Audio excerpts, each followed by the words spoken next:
Ponzi levou a ideia a outro nível. Com seu sistema, Ponzi promete aos investidores 50% de retorno em 45 dias, ou 100% em 90 dias.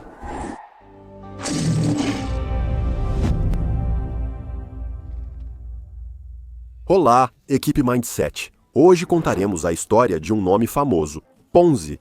Sim, todos conhecem por causa dos muitos golpes financeiros que já ouviram falar. Mas vocês conhecem o evento improvável que deu origem ao nome dele? Essa é a história incrível do gênio idiota das finanças que enganou com o mundo inteiro.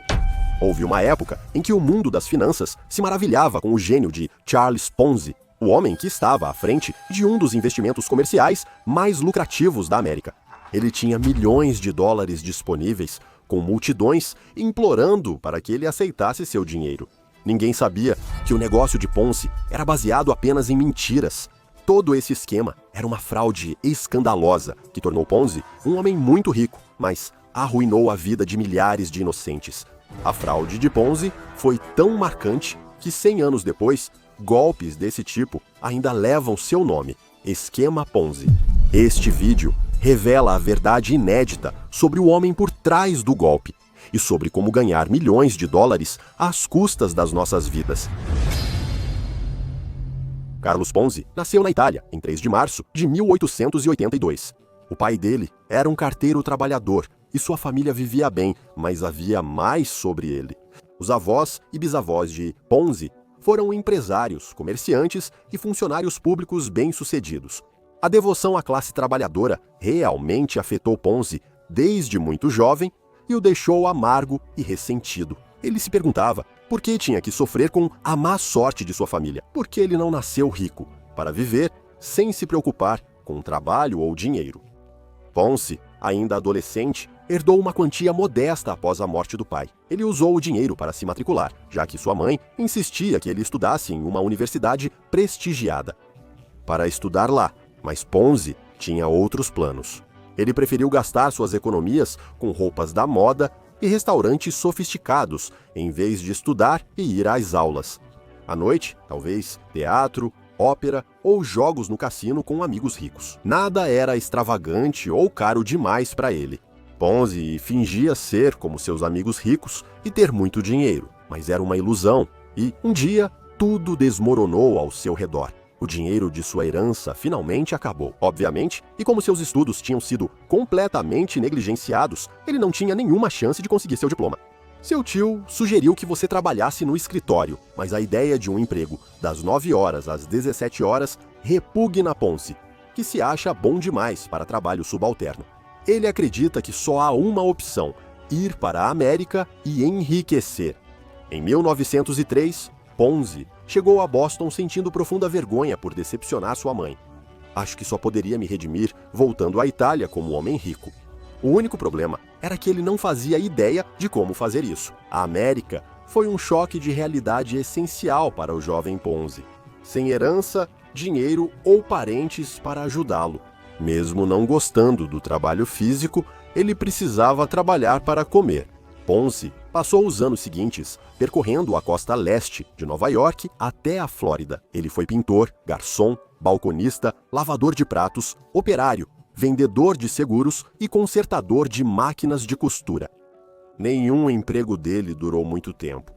Ponzi saiu do emprego porque odiava o trabalho ou foi demitido por tentar enganar clientes. Isso significa que ele teve que roubar e dormir em parques. Isso estava bem distante da sua despreocupação e do tempo como bom vivant em Roma. Mesmo quando Ponzi conseguia algum dinheiro, acabava gastando tudo numa festa ou fim de semana de férias, só para relembrar velhos tempos. Em 1907, Ponzi vai a Montreal, esperando que o Canadá seja mais acolhedor e lucrativo. E no começo, as coisas estavam indo muito bem. Ele conseguiu emprego de balconista no banco Dei Rossi, que atendia principalmente imigrantes italianos. Era o mesmo trabalho que Ponzi recusou em Roma por se achar bom demais para isso. Era surpreendente como alguns anos nas ruas, trabalhando pelo salário mínimo, mudavam sua perspectiva. Infelizmente, para Ponzi, seu novo emprego também não durou muito, pois seu patrão era um vigarista. De Rossi recorreu à velha fraude de tirar de Pedro para pagar Paulo. Em outras palavras, ele usava o dinheiro dos novos clientes para pagar os mais antigos. Isso permitiu que De Rossi oferecesse juros de 6% nos depósitos, o dobro da média. No entanto, seus clientes começaram a desconfiar quando seus parentes que ficaram no país reclamaram de não receber o dinheiro que o banco deveria enviar para eles. Em meados de 1908, as autoridades começaram a investigar o banco por desvio de fundos. De Rossi fugiu para o México, deixando funcionários e família lidarem com as consequências do golpe. Ponzi queria retornar aos Estados Unidos para evitar a investigação e as consequências do golpe de Rossi. Antes disso, ele fez algo muito estúpido para evitar recomeçar do zero. Ele considerou se presentear falsificando um cheque de um cliente do banco, a transportadora Canadian Wealth e Company. Ponzi pegou um cheque em branco do diretor e o preencheu com 423,58 dólares. Uma quantia crível e não muito suspeita, pensou Ponzi. Quando tentou sacar o cheque fraudulento, o caixa percebeu a assinatura falsa e chamou a polícia. Ponzi ficou 3 anos preso em Saint-Vincent-de-Paul, mas isso foi só o início de seus crimes. Ponzi foi libertado em condicional após 2 anos e imediatamente planejou ir novamente para os Estados Unidos. Mas ele não foi sozinho. Ele levou 5 imigrantes italianos recém-chegados e sem documentos, porque ele tinha sido pago para levar esses homens para a América. Ponzi pensou que isso lhe daria um bom e rápido salário. Agora que ele é novamente um homem livre, ele é pego e preso mais uma vez. Ponzi achava que, ao se declarar culpado, o juiz seria indulgente e talvez o liberasse com uma multa pequena. Quando o juiz bateu o martelo e deu a sentença, o coração de Ponzi desabou. Ele recebeu mais 2 anos de prisão federal em Atlanta. Após sair da prisão pela segunda vez, Ponzi não sabia o que faria. Ele imaginou vários planos para enriquecer na prisão, mas todos precisavam de dinheiro, e Ponzi não tinha nada. Sem muitas opções, ele voltou a vagar de estado em estado, fazendo bicos que encontrava. Finalmente, ele conseguiu um emprego decente como balconista em uma empresa de importação e exportação chamada J. Air Paul Company, em Boston. Após 15 anos na América do Norte, ele estava no mesmo lugar. A vida em Boston era bem melhor para Ponzi. Foi a primeira vez que ele se saiu bem no trabalho e foi promovido. Ele até se apaixonou por Rogélico, que tinha 21 anos. Na primeira conversa, Ponzi estava tão nervoso que mal falava. O sentimento era mútuo e eles se casaram no início de 1918. Sua nova vida de casal deixava Ponzi feliz, mas ele se sentia inadequado. Rosa se contentava com uma vida simples, mas Ponzi tinha ambições maiores e queria sustentá-la. De anéis de diamante, roupas de luxo e férias caras. Obviamente, isso nunca aconteceria com um salário miserável. Então, 6 meses após o casamento, Ponzi deixou seu emprego estável na UR Paul e começou a procurar algo novo para fazer. Ele entrou na empresa atacadista de frutas do sogro, que passava por dificuldades. Como Ponzi sempre se dizia um gênio das finanças para a esposa, agora era a hora de provar do que era capaz. Porém, Ponzi não salvou a empresa, que faliu no fim do ano. Desanimado com seu fracasso, Ponzi alugou um pequeno escritório para abrir sua empresa de importação e exportação, sem que o mundo notasse. Ponzi não tinha experiência ou contatos para atrair negócios sérios. Porém, Ponzi não achava ser o problema e acreditava que só precisava divulgar mais seus serviços.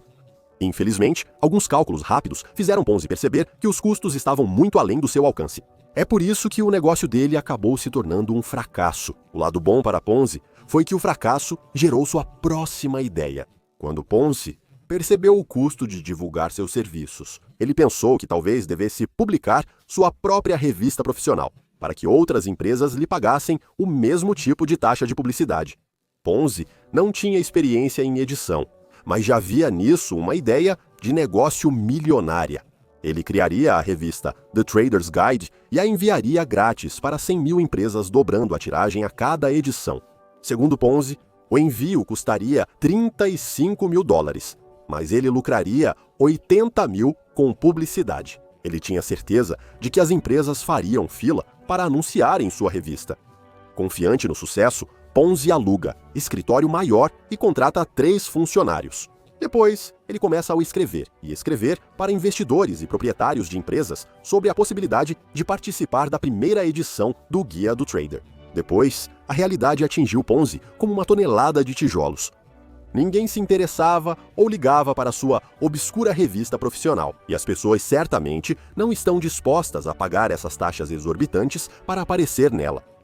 Quando Ponzi foi ao seu banco local para conseguir um empréstimo porque estava quase sem dinheiro, ele recebeu outra dura dose de realidade. O presidente do banco recusou o pedido. Para Ponzi, foi um golpe difícil de aceitar, sem muitas opções. Ele teve que demitir sua equipe e sublocar seus escritórios para ganhar um pouco de dinheiro.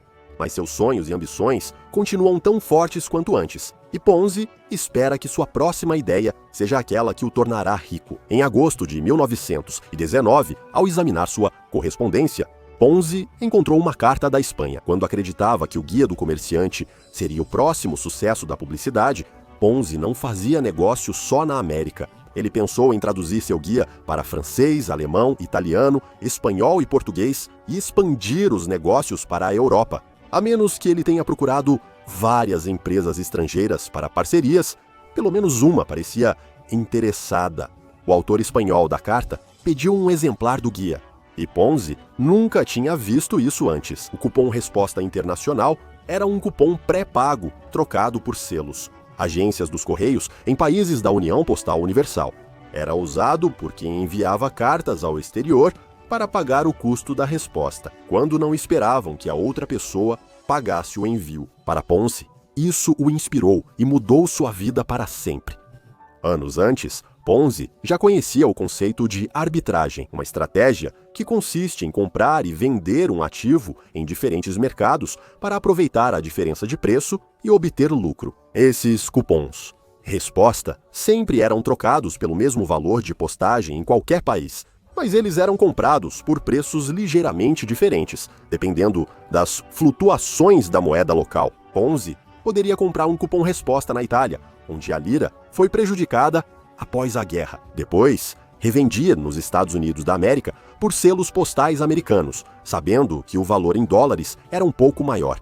Então vendia esses selos e lucrava um pouco. Ampliando a operação para milhares ou milhões de cupons, ele ganhou muito dinheiro. Esse era o novo plano de negócios de Ponzi. No papel, não só parecia uma boa ideia, mas também um tipo de arbitragem perfeitamente legal, uma tática de investimento sólida, usada há séculos. Em janeiro de 1920, Ponzi fundou uma nova empresa para administrar seu negócio mais promissor até então. Ele a chamou de Securities Exchange Company.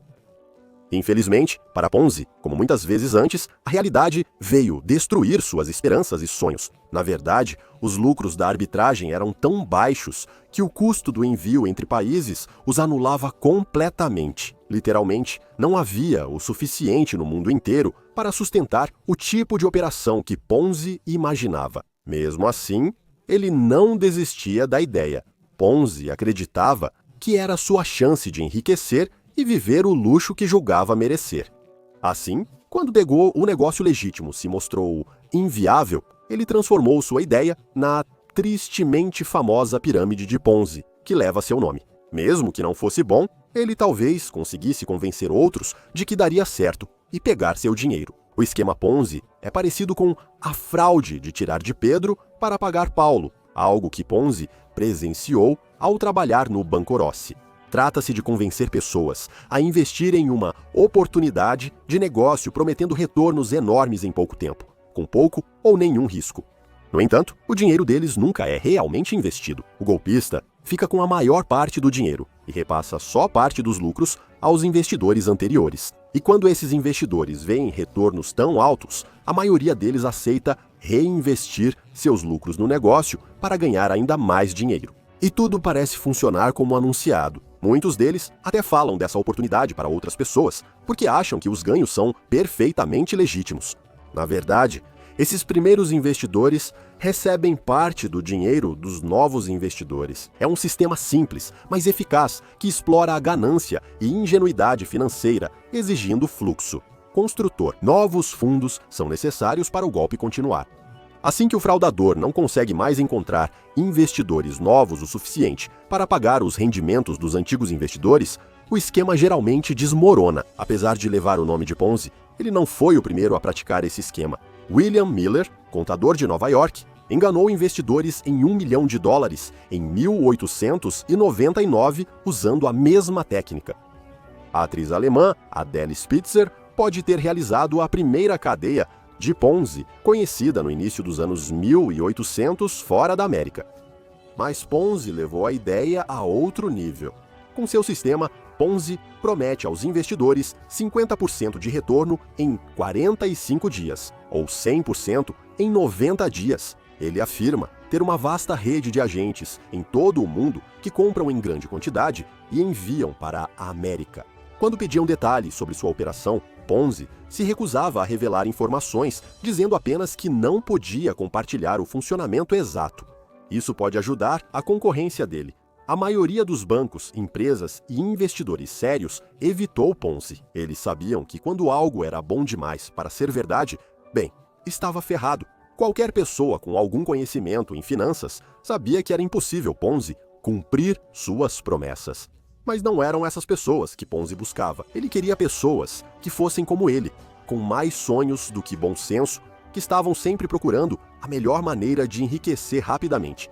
Isso significa que ele mirou em pessoas com muito pouco conhecimento financeiro. Muitas vezes, as pessoas precisam desesperadamente de dinheiro. Ponzi logo percebeu que seu talento estava mais em lidar com pessoas do que com finanças.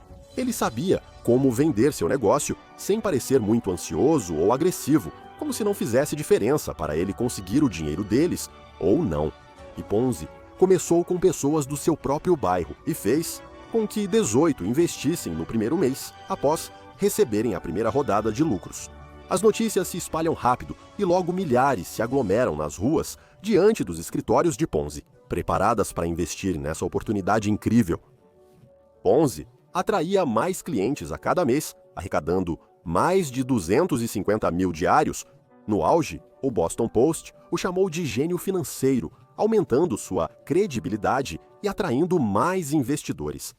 Ponzi pôde viver a vida com a qual sempre sonhou. Ele se mudou para uma mansão gigante, comprou um carro rápido, vestia-se apenas com roupas caras, usava relógios de luxo e broches de diamante, e fez viagens de luxo na primeira classe. Ponzi sempre achou que merecia esse estilo de vida, mas não conseguiu aproveitar. No início do verão, menos de 6 meses após lançar o negócio, dúvidas sobre a atividade de Ponzi surgiram. No início, todos tinham receio de falar, pois Ponzi processou por difamação um analista financeiro que ele acusava de mentir. Muitos dos primeiros investidores já haviam sido pagos, o que para Ponzi comprovava a legalidade do negócio. Mas o Boston Post, o mesmo jornal que tinha proclamado que Ponzi era um gênio, começou a investigar sua operação. Eles procuraram Clarence Barron, presidente de Dover. Claude Jones, diretor do Wall Street Journal, identificou o esquema. Segundo seus cálculos, Ponzi precisaria de 160 milhões, mas só existiam 27 mil em circulação no mundo.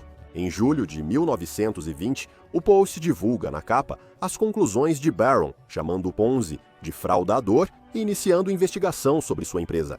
Mas as engrenagens da justiça giram lentamente. Ponzi acalmou o governo ao cooperar totalmente e afirmar que pararia de receber novos investimentos enquanto fosse monitorado. Ponzi arruinou-se ao contratar William McMasters como publicitário. Diferente de Ponzi, McMasters era honesto e logo percebeu que seu cliente era uma fraude. Ele depois chamou Ponzi de idiota financeiro e disse que ele mal sabia somar. Ele fica sentado com os pés na mesa, fumando charutos caros com suporte de diamante, falando sobre cupons postais em um completo palavreado sem sentido. Com todos os arquivos de Ponzi, McMasters obteve as provas necessárias. Foi ao Boston Post e escreveu uma reportagem premiada com o Pulitzer. Desta vez, o jogo acabou de verdade e a pirâmide de Ponzi desmoronou. Diversos bancos faliram e milhões perderam suas economias. Ponzi foi acusado de 86 crimes de fraude postal. No entanto, o vigarista conseguiu fazer um acordo e se declarou culpado de apenas uma acusação de fraude postal. Pegou só 50 meses de prisão federal, uma quantia relativamente pequena, considerando a enorme quantidade de dinheiro roubado e a imensa quantidade de vidas arruinadas. Ponzi foi libertado após 3 anos e meio de prisão, e dessa vez ele finalmente era um homem mudado e pronto para fazer o bem no mundo. Não, estou brincando. Ele literalmente tentou um novo golpe imediatamente após ser libertado. Ponzi sabe que o governo planeja deportá-lo para a Itália ou prendê-lo novamente por roubo. Então ele fugiu para a Flórida, onde planejava repetir o golpe de Ponzi. Ele fundou o Sharp On Land Syndicate e buscou investidores para propriedades em Jacksonville. Ele prometeu ganhos maiores, dizendo que daria retorno de 200% em 60 dias. O único problema era a propriedade que ele estava vendendo, que era um pântano sem valor. Desta vez, porém, ninguém se interessou. A fraude de Ponzi foi descoberta e ele pode ser enviado a Massachusetts, onde enfrentará longa sentença. Sem querer voltar à prisão, Ponzi muda o visual e tenta ir para a Itália como marinheiro em um cargueiro. Ele foi reconhecido e preso em Nova Orleans, tornando-se um homem desesperado. Ele chegou a escrever para Mussolini pedindo ajuda, mas ninguém ouviu. Era seu fim. Ponzi passou mais 7 anos na prisão, e o homem que saiu de lá não era o mesmo que havia entrado. Ponzi estava destruído, sem o charme e a confiança que o fizeram rico. Enquanto ele pode ser deportado para a Itália, sua esposa decide ficar nos Estados Unidos da América e pedir divórcio. Ponzi passou o restante da vida na pobreza, consolando-se apenas com as lembranças de quando tinha tudo. Ele morreu em 1949 no Rio de Janeiro, em um hospital de caridade, sendo enterrado como indigente. Assim terminou uma das histórias mais notórias de ascensão e queda. No entanto, em termos de valor em dinheiro, o golpe de Ponzi não é uma das maiores fraudes financeiras. Deixe nos comentários o que você achou dessa história e se gostaria que abordássemos outras personalidades do mundo financeiro dessa forma. Obrigado por assistir ao vídeo até o final e compartilhe com alguém que precisa conhecer essa história.